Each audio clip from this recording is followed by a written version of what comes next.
Very happy na kasama ang love of my life sa aking Japan trip. Yeah. Ayan. OMG to the world? OMG to the world na buhay ulit. Pero yung mga photo na yan, pagkatapos ko mag-live sa One Balita Pilipinas, yan yung mga naganap dyan. At eto na nga, yung isa na nakita nyo na may mga fall background, eto po ay Sandakan Meguro. First time ko umikot dun sa area na yun at pumunta kami sa isang magandang coffee shop. At yung coffee shop talaga na yun, napakadaming napakadaming pumupunta ron para doon sa train. Oo, ayan, ang sarap, dami ko pala nakain, guys. Sorry. Oo. Pero mga isda naman kinain ko, okay? Tapos natuwa ako bilang taga-tropical country na mga tumutubong lemon sa tabi-tabi. Sorry. Nagkape kami dun sa ano na yun. Yeah, gilid Onibus dun. Coffee. Diyan kami nagkape. Ayan. Tapos nakikita nga natin dyan sa may Nakameguro. Katabi lang pala niya yung Daikan Yama. Alam ko yung Meguro, punta rin kami dyan. Oo. Para sa mga mahilig, mag-Japan, yun na nga, bongga, yung area na yun, dahil katabi lang niya yung Daikan Yama, pwede nyo lakarin. Ayan. At yun yung ginagawa ko pagkatapos ko mag-live, by the way. Ayan. Tumatabay sa mga coffee shop, tumitingin. Masaya. Dati, Mabu, may paltos na yung pa ako.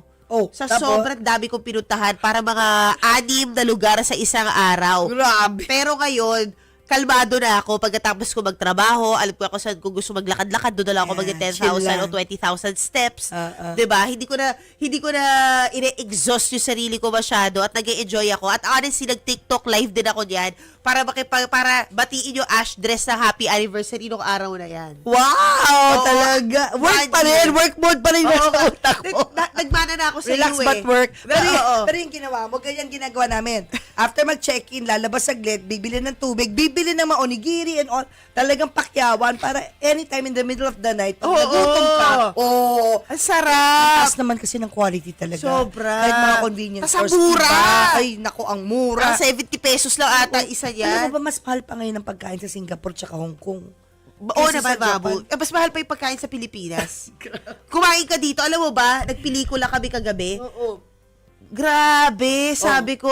Hindi kasi thankful na ako na ito yung trabaho ko, di ba? Lagi ako nagre-review ng pelikula, pupunta sa mga events, premiere nights. Pero nagulat ako nung kagabi, bubili ako ng ticket. Sabi ko, ba't parang 3,000 na? Mahal na nga. Mahal! Yung isang ngayon, bowl of ramen na malaki, Oo. 500. Grabe. Di ba? Mahal lahat. Oo, Dapat mahal. paghati kayo doon sa 500. Correct. Actually, Mahal. sa Japan, ngayon, kaya dami rin talaga pumupunta. Panalo yung pera mo. It will go a long Actually, way. tama Pati ka. Korea. Affordable na. Oo. Hindi na luxury ang pumunta sa Oo. Japan. Basta nag-ipon ka lang tapos madiskarte ka. Ang daming mura. Oo, sobra.